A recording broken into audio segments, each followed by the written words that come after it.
Então, eu trouxe a proposta inicialmente de a gente falar um pouco sobre ansiedade, depressão e crise, né? Então, eu vou discorrer um pouquinho sobre essa questão que nós estamos vivendo da ansiedade, da depressão e da crise no contexto da pandemia Covid-19. Discorrer um pouco aí sobre intervenção na ansiedade, na depressão e na crise. Vocês vão entender por que eu trago a crise aqui no meio. O mundo, né? O mundo está vivendo uma crise sanitária, né? Que é a pandemia da Covid-19. E uma pandemia, dentro de uma perspectiva de um vírus, né? A gravidade que ela se coloca, ela também gera aí uma crise social, né? Nós temos observado questões de caráter econômico, político, social, né? De diferentes dimensões, porque isso também tem a ver com cada país, como se comporta, como investe, como lida, né, com tudo isso, né? Então, a pandemia Covid-19 é considerada pela literatura, pelos autores, e por nós estamos vivendo isso nos últimos 100 anos aí, que nunca tivemos, né?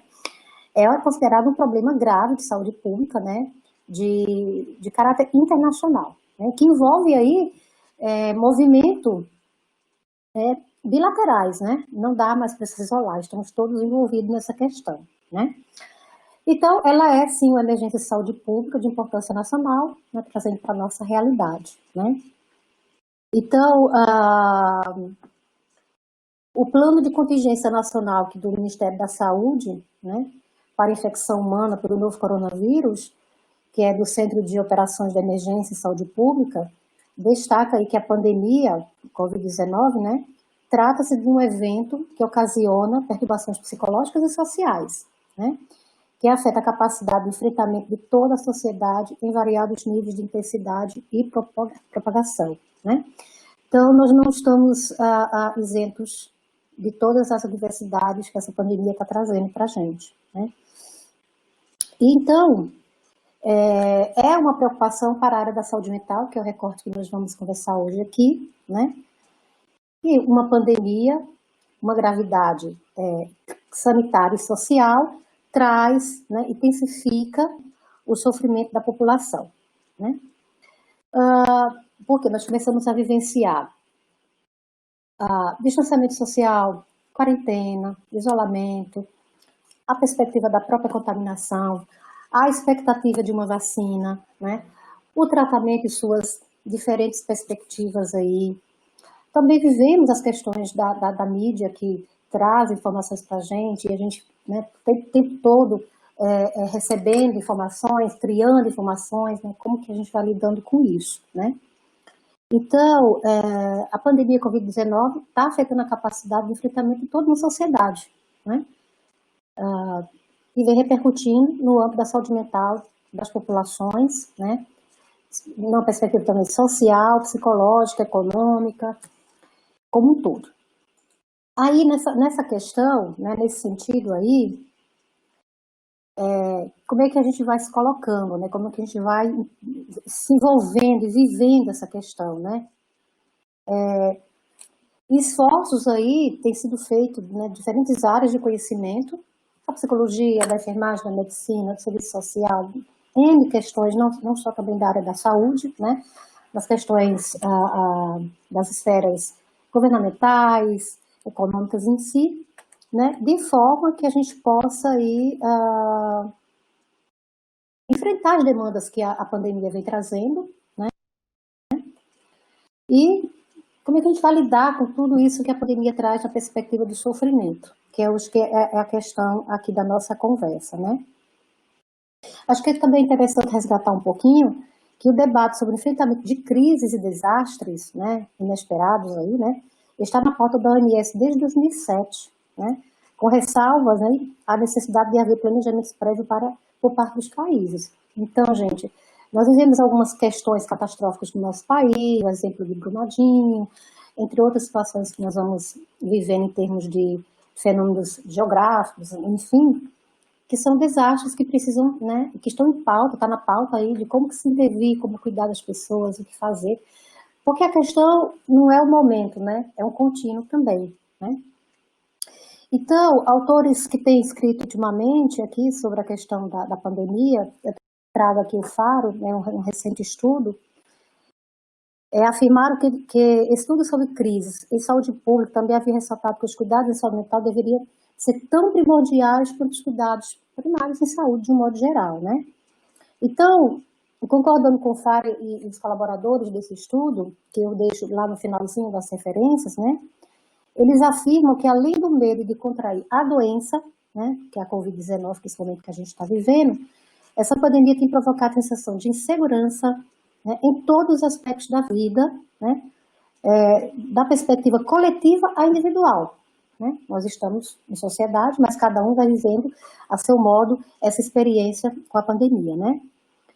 E do funcionamento diário da sociedade, as modificações nas relações interpessoais também. Estamos aqui agora, né, distantes, né? Muitos aí distantes de seus familiares, muito distantes dos colegas de trabalho, né? E ele diz algo muito interessante, né? Que quanto à saúde mental, é importante dizer que as sequelas de uma pandemia são maiores do que até mesmo o número de mortes, né?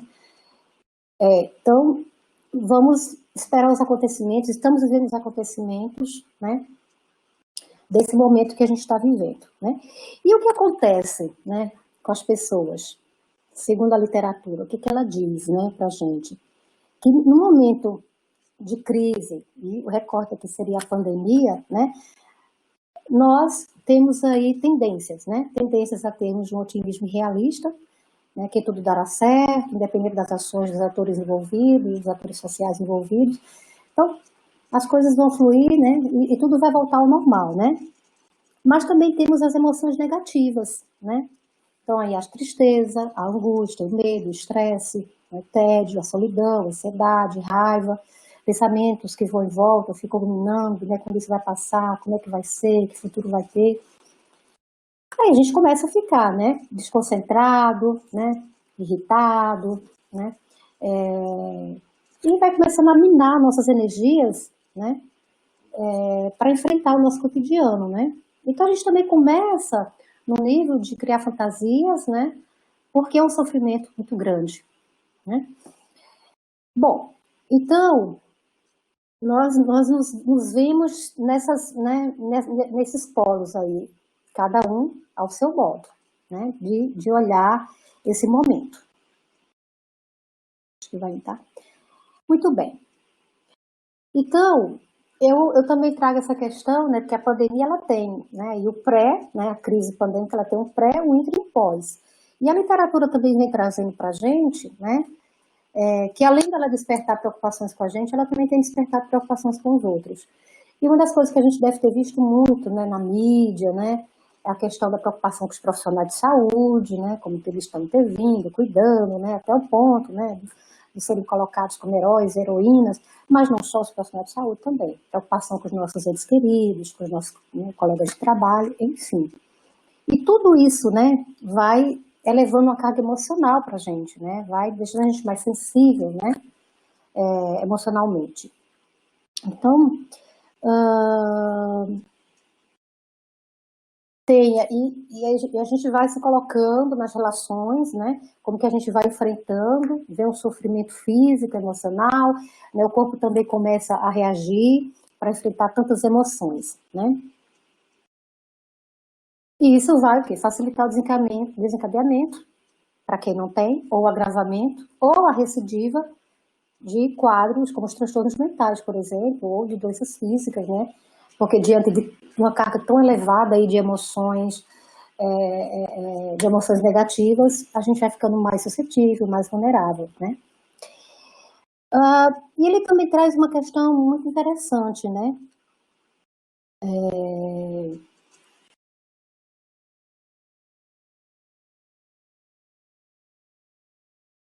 Que é o seguinte também.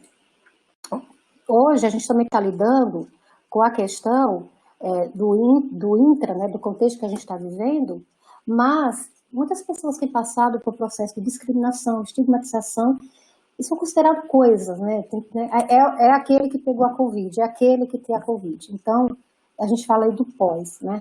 Também, né? Então, das sequelas de uma doença, das relações, né, que vão ficando comprometidas, né, da desinformação também, e isso vai gerando aí um processo de estigmatização.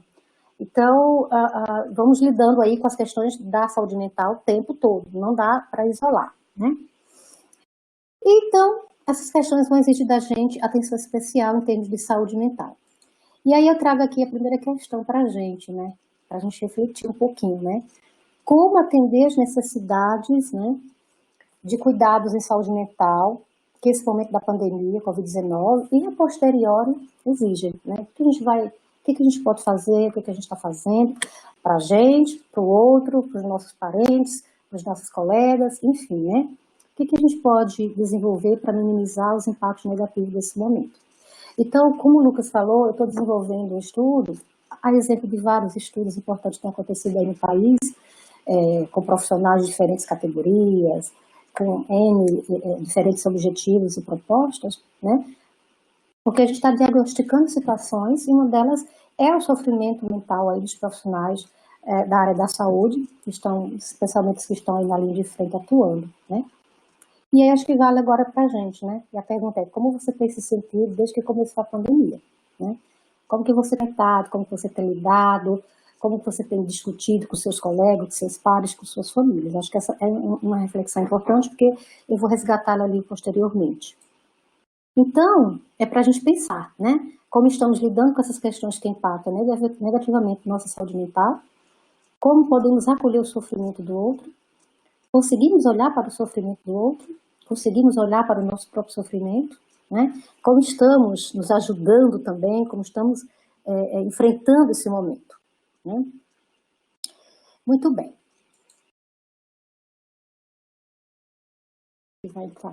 Então, eu trago um pouquinho para a gente começar a falar um pouco da questão da ansiedade, né? Definir um pouco, conceituar a questão, né? Para a gente caminhar um pouco. Então, a ansiedade, né? Tem um transtorno de ansiedade e tem uma apresentação clínica da ansiedade em vários transtornos mentais, em várias condições, né? Então, a ansiedade, capacidade de ficar ansioso, né, é necessária para a gente, para nos motivar, para agir, para fazer, né? Para viver, diria, né? Porque é uma resposta normal, né? Natural às pressões da vida cotidiana, né? Agora, quando ela passa para níveis graves, aí sim são compatíveis com a vida, porque traz sofrimento, né? Exaure a gente, né? Então, a ansiedade, essa uma sensação de apreensão, né? Eu estou apreensiva, eu não sei explicar o que está acontecendo, né? Eu estou intranquilo, inquieto, né? Então, eu tenho um sentimento de incerteza e não tenho esperança, então eu fico muito desesperançoso, né, perante a vida. É uma sensação muito subjetiva, né? Eu experimento isso de forma subjetiva. E difere do medo, né, que é uma apreensão intelectual, né? Então, é algo que o medo é racional, digamos assim, a ansiedade não. Eu não sei explicar o que está acontecendo comigo. Então, por isso que é subjetivo. Eu trago aqui a frase do Don Quixote de La Mancha. Um dos efeitos do medo é turvar os sentidos e fazer com que as coisas não pareçam o que são. E também a gente não pode fugir que a gente vive em algumas situações aqui, né, que é posto o medo, né, e nós temos as questões mais da perspectiva subjetiva.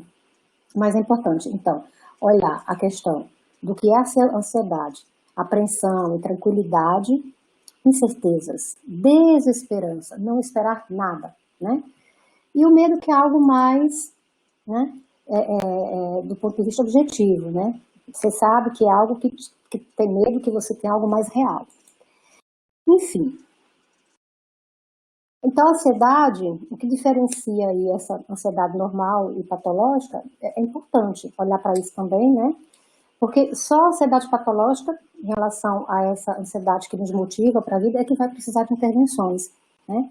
Então, o estado ansioso pode ser considerado normal ou patológico, sendo que tal diferenciação depende do julgamento de quem avalia também, né? Então, patológico ou transtorno de ansiedade é uma reação desproporcional a uma situação desencadeante ou seu objetivo direcionado. Muitos transtornos psiquiátricos, doenças clínicas em modo geral, pessoas em situação de uso ou abstinência de substâncias, aí apresentam quadros de ansiedade, né? também tem um nível de ansiedade branda, né, que é associado à tensão da vida diária também, deixa a gente mais alerta, mais ligada para as questões, né, a gente fica um pouco mais tenso, digamos assim, né, prestando um pouco mais atenção nas coisas, vigilante, com maior capacidade de aprender, né, concentra mais, né, melhora um pouco o controle do estresse também, e pode motivar o aprendizado. E, né, dependendo de como a gente vai administrando isso, pode produzir crescimento e criatividade. Né? Muito bem. Depois tem a ansiedade moderada, que é a capacidade de focalizar interesses básicos, porém maior dificuldade em permanecer atento, em conseguir aprender. Então você só foca naquilo que te interessa. Então você está o tempo todo em uma questão específica. Né? Então o pensamento vai ficando muito focado, né, em uma questão, em um problema, em uma dimensão. Né? Então você vai perdendo as outras coisas, as outras áreas da vida. Então você está ligado em um aspecto que não te deixa perceber mais nada. Né? Então o seu campo vai estreitando, né, de percepção da tua realidade. Depois tem a ansiedade grave, né, e você vai estreitando mais ainda o teu repertório de olhar as questões da tua vida. Né? Reduz muito o campo de percepção e você começa a ter algumas alterações aí no sistema nervoso central, né, que fica mais ativado, né? E você começa a ter uma incapacidade de focalizar e resolver problemas, né? Não consegue ter clareza. Muito bem. E aí vem o nível de pânico, né? E o indivíduo começa a experimentar perda de controle sobre a própria vida, incapacidade de fazer as coisas, mesmo sob orientação, direcionamento, já fica mais desorganizado em sua personalidade, tem uma hiperatividade motora ou uma diminuição da capacidade de se relacionar, né? Tem uma percepção distorcida, não tem um raciocínio claro, né? O pensamento não é mais racional. Então, é um nível que começa aí de ansiedade incompatível com a vida, porque está trazendo muito sofrimento. E se permanecer, né, resulta na exaustão e na morte. Então, total incapacidade de concentração, desintegração da capacidade adaptativa do indivíduo à tua realidade. Muito bem. Então, e aí vem o transtorno de ansiedade, né? Caracteriza quando as manifestações ansiosas estão desproporcionais em termos. É intenso, dura mais, interfere no desempenho, né, da pessoa, né? É mais frequente esses desconfortos, e aí a gente vai classificando um pouco nos transtornos de ansiedade em geral, que eu não vou entrar muito nesse mérito, porque não vai dar tempo da gente amadurecer isso aqui. Mas também vem o ataque de pânico, né, que está aí dentro dos quadros de ansiedade, né? Então, a apresentação típica, né, do estado agudo de ansiedade.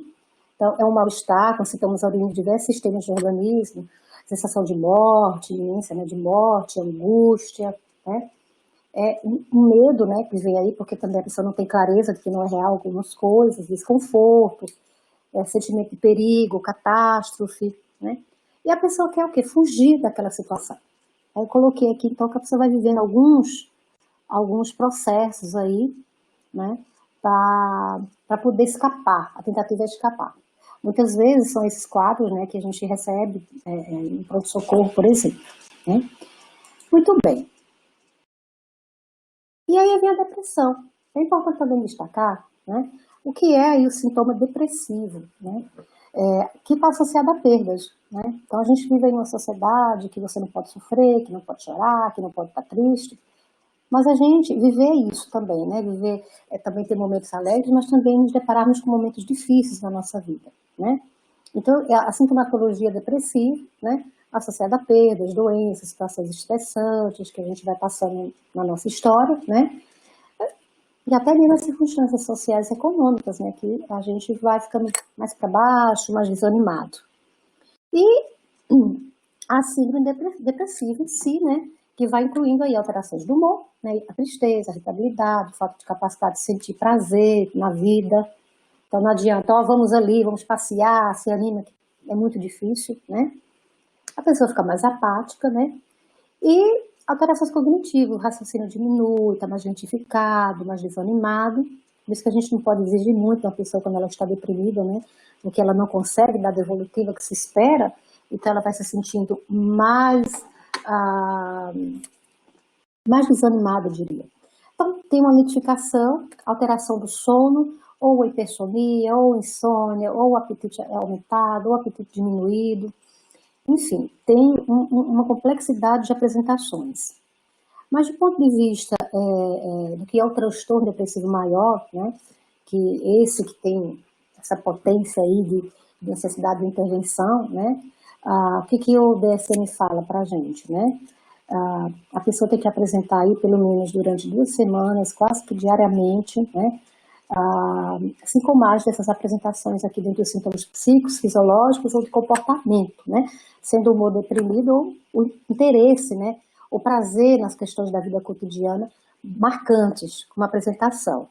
Então, em termos de sintomatologia psíquica, é o humor deprimido, né? Redução da capacidade de sentir prazer, fadigado, sem energia, a sensação de manto de chumbo nas costas, a pessoa está sempre, né, com a postura para baixo, né? Não tem condições de tomar decisão, é por isso que a gente não pode deixar uma pessoa tomar decisão num momento como esse da vida, precisamos que essa pessoa melhore, né? Eu digo isso porque muitas vezes a gente pode receber uma colocação, eu devo fazer isso ou aquilo, não é hora, vamos esperar estar melhor, né? Então sintomas comportamentais, fisiológicos e psíquicos que vão aí marcando o que se chama de transtorno depressivo maior, né? Muito bem. Mas, então, voltando para o que a gente tem aqui como propósito, né? O que nós estamos enfrentando hoje? É algo real? Sim, é algo real. Nós estamos em uma pandemia, nós estamos aí com muitas histórias para contar a respeito desse momento de crise sanitária que o país vive, né? Mas cada pessoa enfrenta isso de um modo diferente, né? Cada um vai vivendo, se relacionando, entendendo, pensando, né? Elaborando de modo diferente, né? Então, de novo, a questão do medo também é importante a gente ficar atento a isso, tá? Mas, hoje, a pandemia está aí, é uma crise sanitária que faz a gente ter que tomar medidas importantes, né, de precaução e de segurança para si e para os outros, né? E aí, para caminhar um pouquinho na ideia dessa aula, o que eu pensei em fazer, né? O que eu propus, né? Eu trouxe aqui a crise da pandemia com a crise da vida, né? Então, nesse momento de pandemia, com essa apresentação de ansiedade, de sofrimento, com essas emoções negativas, né? Cada pessoa pode, né, enfrenta de modo diferente, né? A gente começa a viver também uma invasão de experiência de rompimento e paralisação da continuidade do processo da nossa vida, né? O que está acontecendo? O que vai acontecer, né? Como é que vai ser daqui para frente, né? O que esperar, né? Então, todos nós, no momento que a pandemia surge, deu uma paralisada, né? No início, ninguém estava entendendo, de repente, né, todo mundo se distanciou, todo mundo em suas casas, todo mundo com precauções, e parece que o mundo deu aquela parada, né? Então, ficou uma situação de crise, né? A crise da pandemia com a crise da própria vida, com a própria existência da gente. Eu não estou colocando apenas a existência, porque nós estamos também de questões sociais aí importantes, questões reais. Mas, com a crise, né, da pandemia, essa situação de não esperar mais nada, né, se instala na vida da gente. Então, veio um monte de emoções negativas que nos paralisam, né? Então, eu tomei aqui a teoria da crise do Moffat para ajudar nessa nossa conversa hoje, né? É um autor argentino, bastante conhecido, né? E por que eu tomei a crise de vida para falar da ansiedade, da depressão e lá na frente da intervenção, né? Porque a teoria da crise de vida, né, da crise que o Moffat traz, ele tem uma concepção de que é uma percepção de que o problema pelo indivíduo determina a crise e determina a forma como ele vai resolver essa crise. Então é muito particular, né, a forma como eu determino essa crise, como eu enxergo essa crise na minha vida e a forma que eu também vou lidar e resolver com ela. Então é muito pessoal, muito individual, muito subjetivo, né? Embora nós estamos vivendo um momento coletivo dessa situação, né?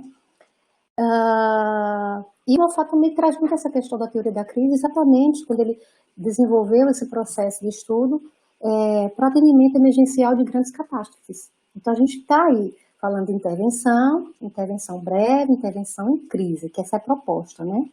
Então, eu vou fazer um pouco dentro desse sentido, porque a gente está falando de como intervir brevemente em pessoas em sofrimento dentro de um contexto de pandemia, né? Pessoas que estão vivendo emoções negativas, não estão conseguindo visualizar o futuro, estão paralisadas, né?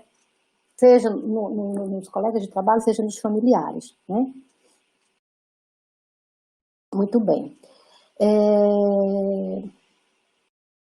Ele também traz a questão do social. Então, a proposta interventiva de Moffat vai de encontro à origem do sofrimento das pessoas na medida em que estas estão em interação com os contextos onde elas estão inseridas. Então, a gente está vivendo um momento de pandemia, um momento de paralisação desse nosso processo, que eu trago dessa forma que eu acho que é mais plausível de compreender, né? E caminhar de como a gente pode ajudar a ser ajudado, né? Então, eu trago aqui um pouquinho o que o Moffat fala da crise, né? Um dia percebemos que estamos metidos dentro de uma vida e que não podemos sair dela. Devemos cumpri-la, inventá-la também, e encontrar para ela um sentido para isso. A única possibilidade é conhecer e aceitar a todos o que eu fui, porque a gente tem um passado, um presente e um futuro, que eu vou falar um pouquinho sobre isso, né? Que parte do eu, que sou agora, e escolher o eu que quero ser, para fazer o que o meu presente seja permeado por uma história. Então, nós estamos vivendo um presente, né, de pandemia, mas nós temos um passado, né? Quem sou eu, profissional, quem é essa pessoa no núcleo dessa família, nas relações, né? O que eu já construí, o que eu trago de carga emocional, enfim, tem esse momento que eu estou vivendo e as minhas projeções para o futuro, né? O que eu desejo. Então, quando se instala a crise, esse presente está paralisado, né? E a gente aí precisa sair disso, né? Sair para continuar, né, a vida, né? Então, o que a gente pode pensar aqui, né? A crise da pandemia e a crise da vida, né? Nós estamos vivendo um momento de questão sanitária, que deu um breque aí na nossa vida e nos desorganizou, né? Então, tem-se uma desordem psicossocial envolvida, é uma interrupção da estabilidade da nossa vida, sim, traz o adoecimento expresso organicamente no modo de vida próprio de cada ser humano, então traz o quê? A ansiedade, traz a sintomatologia depressiva, né? Traz a angústia, traz a vontade de fugir, de não querer viver, né? Então a gente vai ficando muito no pensamento e nas emoções negativas, né? E a gente vai se sentindo muito estranho, né? Se desorganiza, que rumo eu vou tomar, o que eu vou fazer, eu tinha uma rotina, tinha uma sequência, tinha um plano, tinha uma viagem, estava tudo muito organizadinho e de repente isso é rompido. Eu trago dessa forma porque é assim que eu acredito que a gente está vivendo, né?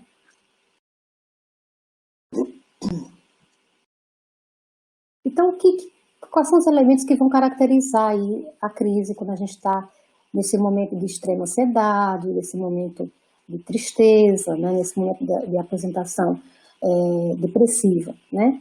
A gente fica sem conseguir tomar decisões, restabelecer aí, né, o nosso projeto de vida. Então, parou, né? Então, o futuro vai ficando mais vazio, vem sentimentos de angústia, a continuidade da vida vai cessando, o projeto de vida é rompido e é um presente que se paralisa. E aí, a gente vai ter que reconstruir isso aí. Aí vai ficar tudo igual como era antes?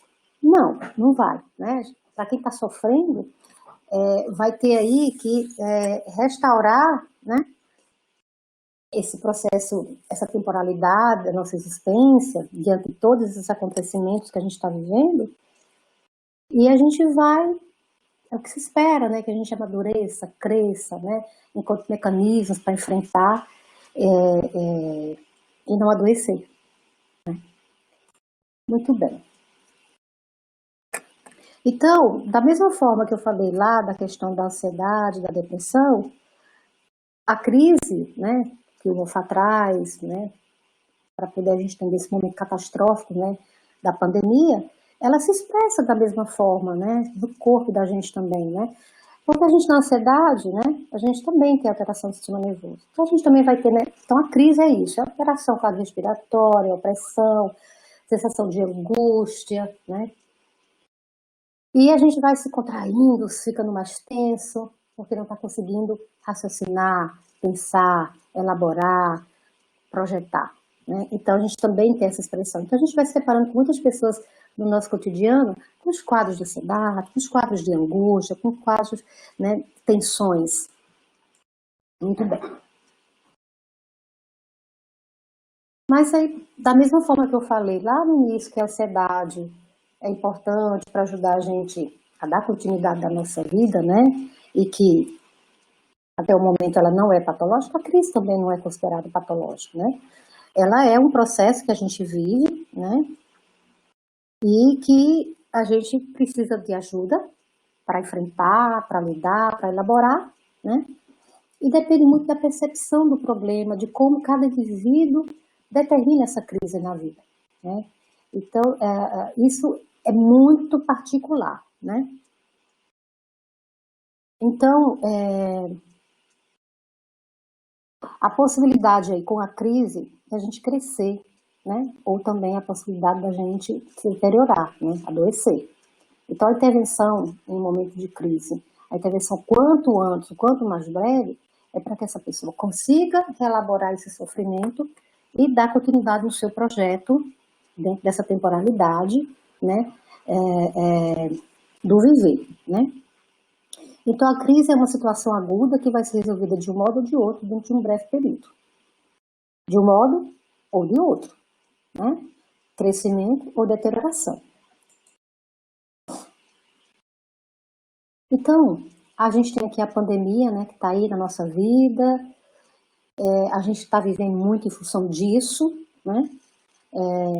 Lidando o tempo todo com as questões para quem está aí trabalhando diretamente, para quem está ouvindo, assistindo, repercutindo com as questões das mortes, das pessoas infectadas e de N situações. Então, nós vamos ficando muito mais angustiados, mais tensos, mais preocupados. Hoje mesmo já saiu, né, que a vacina deu uma paralisada, né, porque teve um evento adverso importante. Então, mais uma preocupação que vai sendo trazido aí para a vida da gente, porque a gente estava na expectativa, né? Quando chega essa vacina? Nós estamos, na verdade, né? Então, a crise é um estado de desequilíbrio, né? Dessa nossa vida que estava indo fluindo bem, porque a gente estava com projetos, né? Fazendo as nossas coisinhas no nosso dia a dia e seguindo, né? Mas ela resulta aí da interação de quê, né? Desse evento, que, por exemplo, é a pandemia, com o quê? Com a percepção da pessoa, né? E do seu núcleo familiar, porque a gente não está sozinho, com as pessoas que estão próximas da gente, né? Frente ao significado que ela dá para esse evento. Lá no início eu falei, ou o otimismo, né, realista, né? Ou as emoções negativas, né? E aí, que mecanismos que eu vou ter, né, que eu tenho, e que a minha família tem, e as pessoas que estão comigo, tem para enfrentar tudo isso, para lidar com tudo isso, né? Mas muitas vezes eles não são adequados para atender a situação. Então a gente se paralisa muito. Por isso que tem pessoas que estão lidando, embora possam estar, né, com otimismo realista, né? Outros estão muito mais em sofrimento, né? Com emoções negativas, tristes, mais ansiosos, né? Sem essa perspectiva de enfrentar, sem vislumbrar o futuro, porque os mecanismos para lidar com isso aí, com esse momento, não estão adequados no momento. E aí onde a gente vai tentar ajudar, e se ajudar também, né? Muito bem. Então, quais são as fases da crise, né? Essa sensação de impotência que a gente tem de não ser eficaz, né? Ao contrário de ter eficácia, de dar conta das questões da nossa vida, né? De ser forte, não no sentido que eu tenho que ser fraco, mas de ser forte, de conseguir resolver, de ser assertivo, né? E aí a gente vai o quê? Não vai tendo êxito, né? E não tendo vontade de continuar. Né? E cada vez que eu tento continuar, eu dou conta, né? Então eu me sinto fracassando, eu me sinto não caminhando, então eu estou paralisado. Então, assim, vai ocorrer um aumento da tensão, né? Porque eu vou tentar buscar mecanismos para efetar, buscando o tempo todo, não dando conta disso, meus níveis de ansiedade, de sofrimento vão aumentando também, né? Mas por quê? Porque eu estou numa luta interna aí para poder entender o meu sofrimento, entender o que está acontecendo, como que eu estou vivendo nesse momento, o que está incomodando, o que está me machucando, né? Então a gente vai ficando mais tenso, por isso que a gente vai tendo sintomas de angústia, de pressão, né? E aí vem a quarta fase aí, que é a não resolução do problema, que pode ser o adoecimento. Então nós queremos tentar, né, que a pessoa, que o indivíduo, né, consiga dar conta de resolver essas questões, mas nós precisamos de ajudar e ser ajudado nesse sentido, né? Porque sozinho é muito difícil também, né? Vocês devem ter observado quanto também as relações mudaram em termos, de, apesar dos distanciamentos, de união entre as famílias, as pessoas se falam mais, né? Estão sempre nas redes também, por quê? De algum modo as pessoas estão buscando, nos pares, nos familiares, um modo de enfrentar coletivamente, né, esse sofrimento, essa angústia que, esse momento de paralisação que uma crise, como uma pandemia, traz na nossa vida, né? Muito bem, então a sequência de desenvolvimento de uma crise, né, antes a gente está no equilíbrio emocional, os mecanismos estão adaptados, a gente consegue lidar, mas quando ela se instala aí, né, é uma perturbação no estado de equilíbrio que a gente que não fica mais estável, né, aumento da ansiedade, aumento da sintomatologia depressiva, de muito sofrimento, né, e a gente buscando o tempo todo, né, lidar com isso, né, tentando buscar meios de se adaptar com essa situação, mas sem êxito, então sozinho é muito difícil, né. Mas se a gente consegue resolver essa crise, a gente consegue retornar ao nível habitual do funcionamento, resolve, né, a crise e cresce, né. Eu acho que é isso que a gente quer, né, sair disso, dessa situação, de uma forma que a gente se projeta. Então, trazendo de novo o Mofá coloca a gente numa linha de uma temporalidade, né. Então, nós temos aqui o nosso eu, o eu que eu fui, o nosso passado, né. E nós temos aqui o eu que eu serei, o eu que eu desejo, o eu que eu projeto, né? Estão todos aí pensando, o que eu estou estudando, ou o que eu quero fazer de uma pós-graduação, ou o que eu quero fazer uma viagem, né? Ou quando eu for me aposentar, o que eu quero fazer, porque a gente está projetando, né? A gente está olhando lá na frente.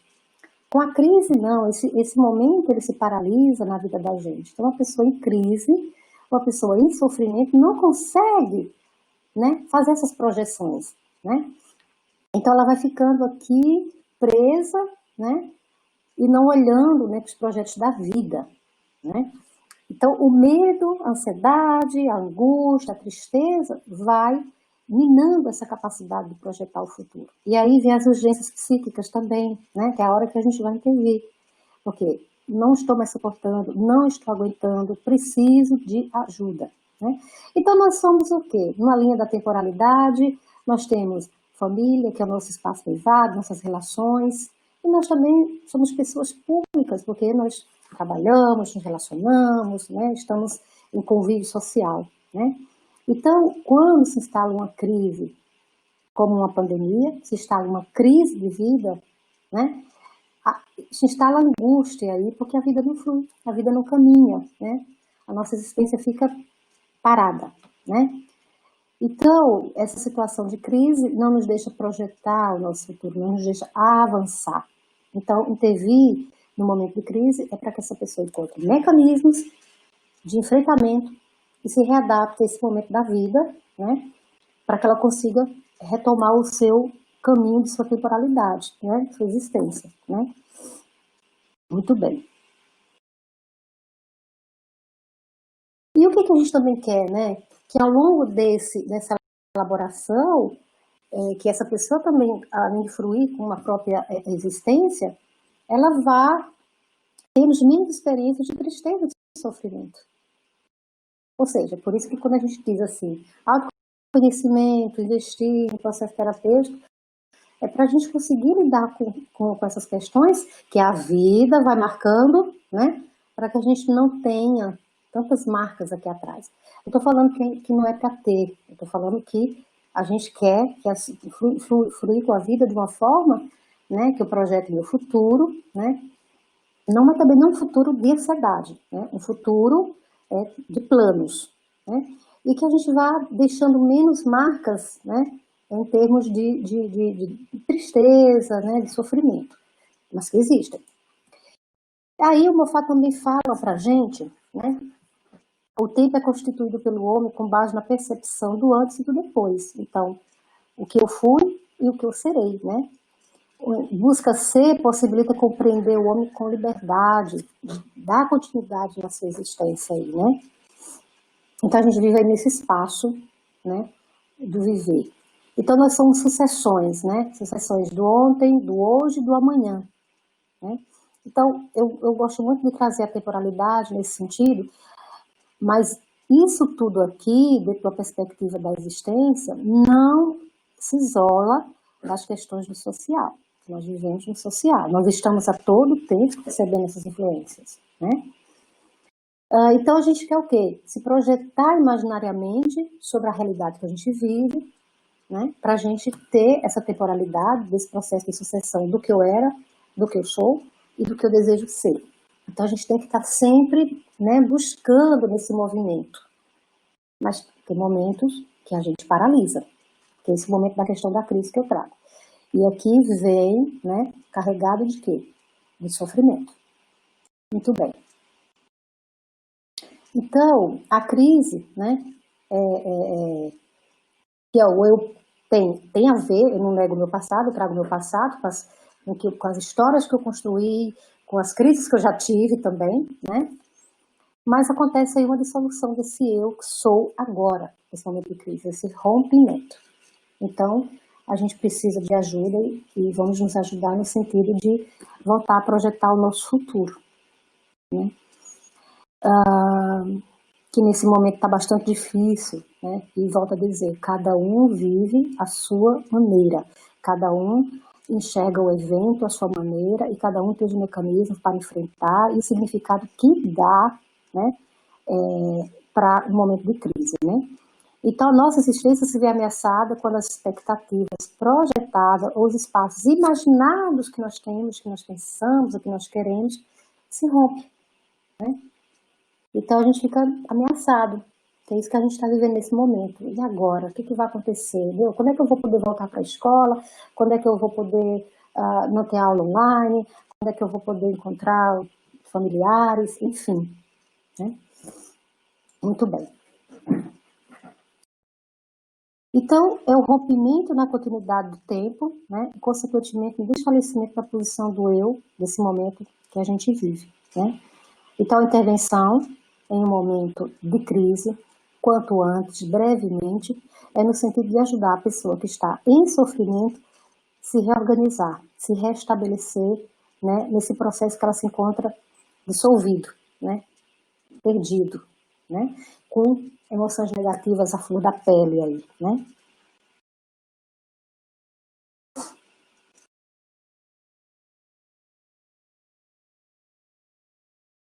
Então, de novo, o que a gente está fazendo, né, gente?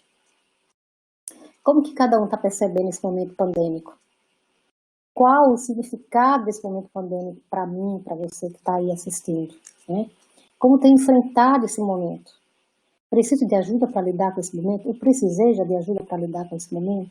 Como posso ajudar pessoas nesse momento de dor, sofrimento, morte, né? Morte de colegas, morte de parentes, né? E a gente recebendo influência da mídia o tempo todo, a gente também vai absorvendo toda essa situação que o mundo vive, né? Muito bem. Eu trouxe essa frase aqui do Joel Bittman, não é para desanimar a gente não, muito pelo contrário, é para a gente refletir, né? E também vai na linha da questão do que a gente está falando. Então, a pandemia em nossas vidas hoje, ela é uma experiência individual, embora todos nós nesse coletivo estejamos recebendo as mesmas informações, né, mas cada um percebe, vivencia de modo muito particular, né? Então, tanto na singularidade psíquica como pelas particularidades biológicas, né? E aí, falando da questão do adoecimento mental, né, que vem da vulnerabilidade biológica e das experiências individuais, mas também da interferência do ambiente. Então, nós estamos sendo minados de tantas informações, né? Que, nesse momento, como o Birman fala, totalmente desfavorável, né?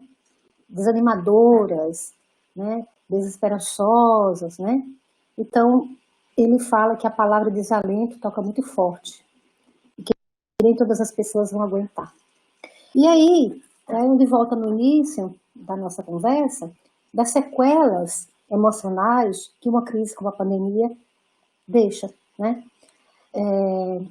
De quantas pessoas perderam entes queridos, de quantos colegas profissionais aqui da saúde perderam, né, seus pares, seus amigos de trabalho, né?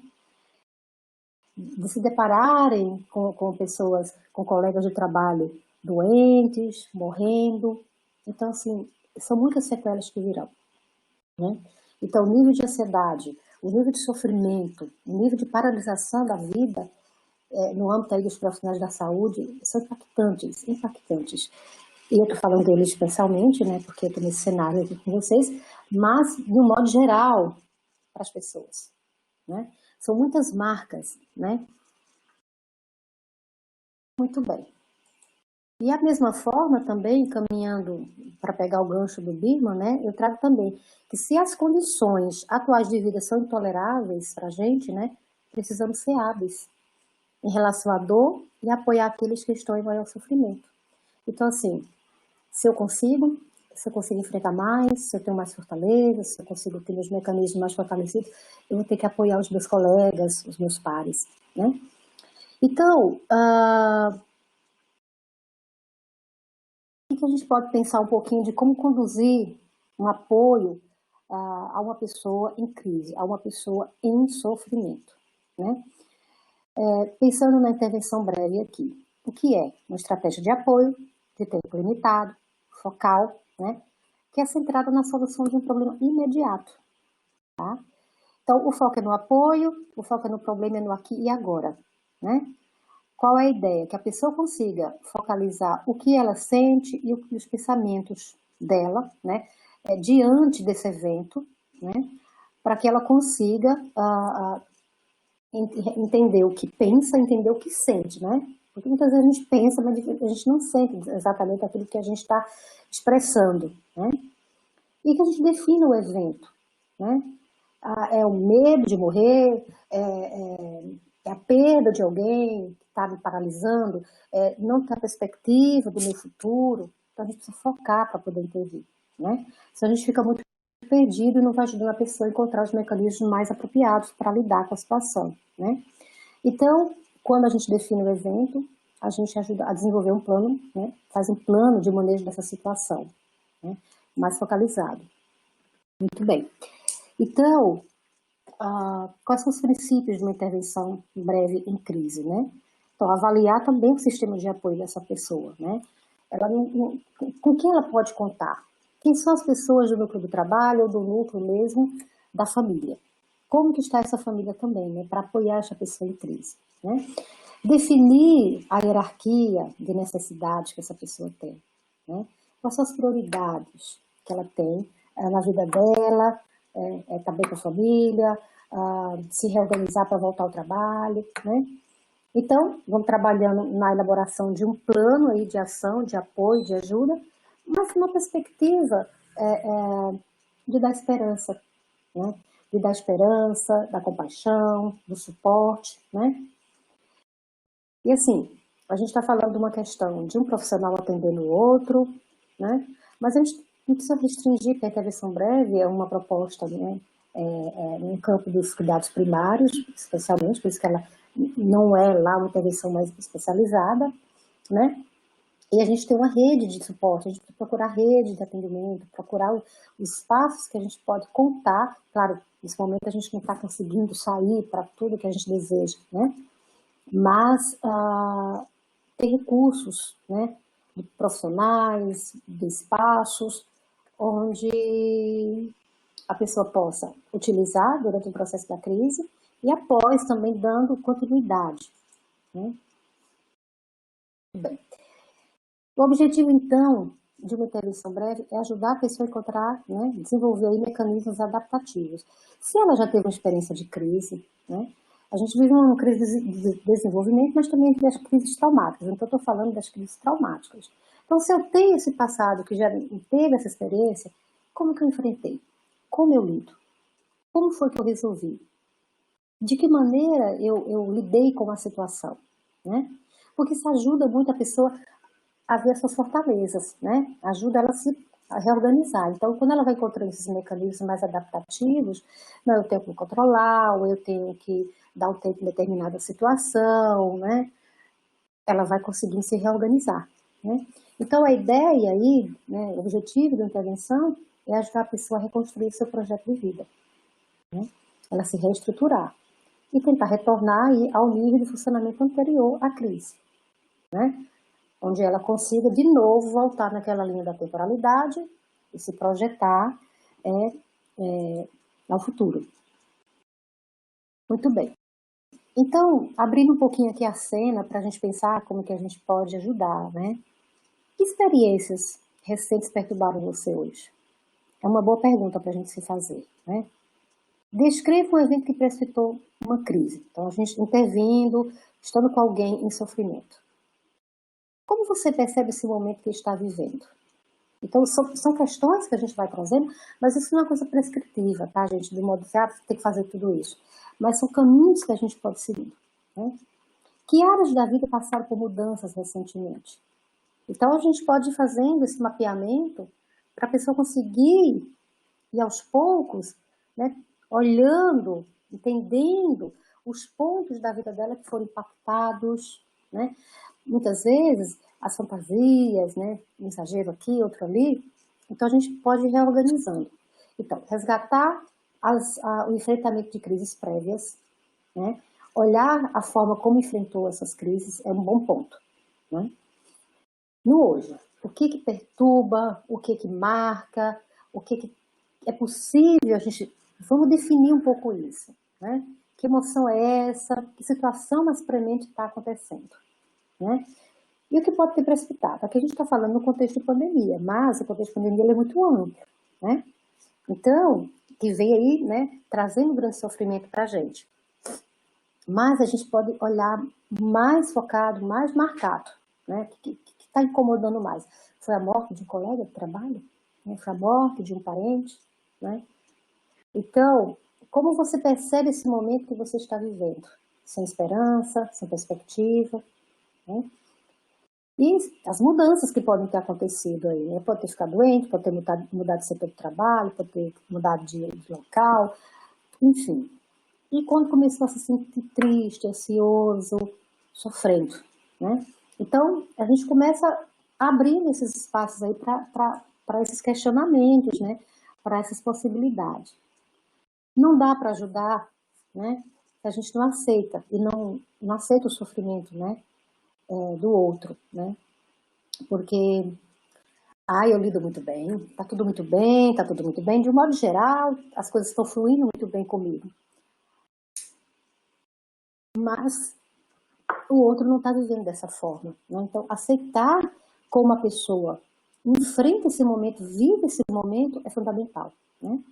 A escuta, gente, a escuta é importante, né? É o escutar o outro e o se escutar também, né? À medida que a gente consegue ter esse exercício, que nem sempre ele é muito comum, né? Da gente parar, né? Fazer nossas reflexões. Mas quando a gente se depara para intervir em alguém que está sofrendo, lá no trabalho, que você precisa acolher, tem que escutar a atenção, né? Escutar sem julgar, né? Isso é importante também, né? Porque, olha, tá tudo muito bem, as coisas estão fluindo, sim, mas nesse momento eu não consigo ver dessa forma, né? Então, estimular sempre que essa pessoa verbalize seus sentimentos, né? De fato, o que você sente, como que você percebe essa questão desse momento. A empatia é fundamental, gente. Então, né, a definição da empatia é se colocar no lugar do outro sem perder a identidade, né? Então, no sentido de seja empático com quem sofre. A pessoa que sofre, ela não tem os mecanismos que você tem ou da forma como você enfrenta. É muito particular e muito, muito individualizado, Então, no processo da intervenção em crise, né, vamos conduzir a pessoa a reconhecer esses sentimentos, essas emoções negativas, de raiva, culpa, impotência e desespero perante a vida. A gente vive numa lógica, né, de que a gente tem que ter controle de tudo, né? E aí a gente está vivendo novo normal. Então, novo normal é ter controle de tudo, né? Mas a gente sofre, né? A gente passa por muitos momentos difíceis, que a gente se sente impotente, desesperançoso, né? Isso é muito frustrante, muito, muito frustrante. Então, reconhecer isso, de que a gente não tem controle de tudo, também faz parte do processo da intervenção, né? Muito bem. E aí, quando a gente vai na condução dessa intervenção de escuta, de apoio, de suporte, é encorajar a pessoa a dizer que mudanças gostaria de fazer na vida, né? E começar a tentar fazer esse exercício. Não é assim, né? É um exercício lento, é doloroso, né? São realistas ou não esses desejos, essas de mudanças, né? O que pode ser para agora, o que pode ser daqui a médio prazo, né? Como lidar com isso. Lá no início, quando eu falo da questão da ansiedade, eu falo do ataque de pânico, é outra questão que também a gente se depara e tem intervenções mais concretas em termos de um ataque de pânico, né, para a gente intervir. Que muitas pessoas podem ter se deparado com isso, no pronto-socorro, por exemplo, ou na unidade básica, enfim, né? Porque tem uma questão da hiperventilação, que essa pessoa não consegue ter um raciocínio e clareza, né? Então, a gente tem alguns manejos para isso. Mas no processo mais global, né, discutir e encorajar a pessoa a pensar em estratégias para enfrentar a situação. Que caminhos eu posso tomar? Como que eu posso sair disso? Né? Buscar dentro de si, né, maneiras ou fazer novos exercícios, já que eu não tive uma experiência como essa, já que eu nunca passei por isso, que exercício eu vou fazer? Claro, depende, quanto mais que a gente vai vivendo, a gente vai conseguindo passar por situações difíceis e a gente vai tendo mais mecanismos, né, de manejar as situações da vida da gente. Muito bem. Aconselhar a fazer tentativas de mudança. Aconselhar não é em cima daquilo que eu quero para mim, né? É no sentido de, talvez, poderia tentar, o que você acha? Que maneiras, né? Quando a gente aconselha alguém, não é no sentido do que eu acredito, do que eu penso, do que eu acho que você tem que tomar essa decisão para a sua vida. Mas, quando a pessoa, né, previamente a gente já foi trabalhando no sentido, qual poderia ser o caminho, né? A média, curto prazo. Tá, mas eu não consigo ainda ir. Vamos tentando devagarinho, né? Então, é nesse sentido dela tentar fazer essas mudanças, colocar em prática, né? Não é no sentido assim, é para ontem, vai lá e resolve, né? A gente, quando apoia alguém, a gente também tem que devolver para essa pessoa a responsabilidade sobre a própria vida, né? Porque quem vai colocar isso em prática é o outro, né? A gente está sendo intermediário nesse processo de ajuda, de reelaboração, de enfrentamento, né? Ou de escuta, mas o outro que tem que fazer essas tentativas, né? E claro, todas as vezes que essa pessoa consegue fazer, dar passos, tomar decisões, né? A gente tem que valorizar a autoeficácia dela, a capacidade dela dizer não para alguma coisa, a capacidade dela dizer sim para algumas coisas, a capacidade dela tentar. Então, isso tem que ser fortalecido, porque isso ajuda a pessoa a reconhecer suas potencialidades, né, e a sua força para enfrentar a situação. O que a gente espera, né, quando a gente intervém, quem apoia, né, uma situação de sofrimento, né, de uma pessoa angustiada, mais ansiosa, mais desesperançosa, né, que ocorram mudanças positivas, é o que a gente deseja, né? E assim, a gente quer conduzir essa pessoa para que ela consiga fazer essas mudanças positivas, né? Que ela consiga adquirir um nível de funcionamento mais alto que antes, né? Na vida. Saia forte, saia mais inteiro, né? Saia levando uma carga de enfrentamento que ela teve para a vida, né? E que ela consiga, né, de fato, retomar o seu processo, né, na sua temporalidade, né? E aí, quando dentro do resultado, a gente vai avaliando como que essa pessoa está caminhando nesse processo. Ela conseguiu elaborar estratégias de ajuste para a situação de crise de forma eficaz, né? Ou está projetando, né, questões que vai tomar daqui a 4, 5 anos, sendo que o foco do problema é mais imediato, a questão do problema está mais próxima, né? Ela conseguiu encontrar maneiras de lidar com esse sofrimento mais presente? Ela cresceu com a experiência? Como que ela verbaliza isso? O que mudou, né? Como que ela lida com o depois, né? Do exercício que ela fez,